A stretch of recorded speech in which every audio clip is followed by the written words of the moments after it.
جو پیچھے امراض ذکر ہوئے نفاق کا اور کفر کا، ترک جہاد کا،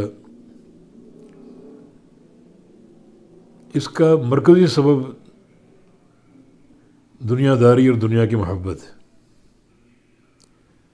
تبھی تو اللہ تعالیٰ نے قرآن میں جو بیشتر امراض ذکر کیے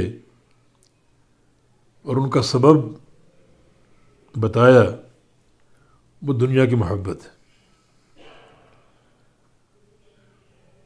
اور اس کا علاج فکر آخرت۔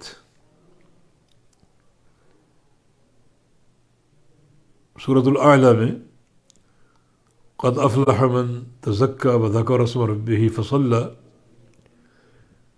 3 اصول بیان کیے فلاح کے، کامیابی کے۔ ایک تزکیہ نفس ہے، ذکر اللہ اور نماز قائم کرنا،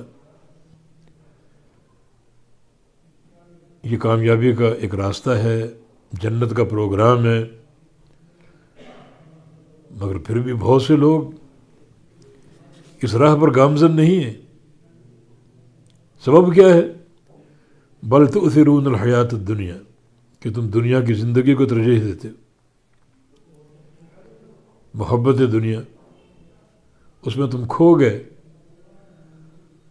اور اپنے فلاح کے پروگرام کو فراموش کر بیٹھے۔ علاج کیا ہے؟ والآخرۃ خیر وابقیٰ، کہ آخرت، قیامت، یاد رکھو سب سے بہترین ٹھکانہ ہے، ہمیشہ قائم اور باقی رہنے والا۔ تو یہ ترتیب اکثر ہم قرآن حکیم میں پاتے ہیں۔ امراض کی تشخیص، امراض کا سبب محبت دنیا، اور محبت دنیا کا علاج فکر آخرت۔ تو پیچھے جو کچھ امراض ذکر ہوئے، کفر کا مرض ہے، نفاق کا مرض ہے،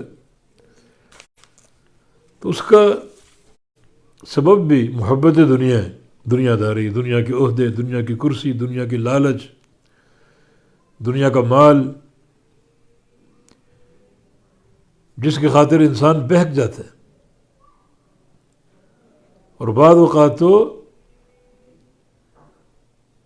کفر تک کی وادی میں داخل ہو جاتا ہے۔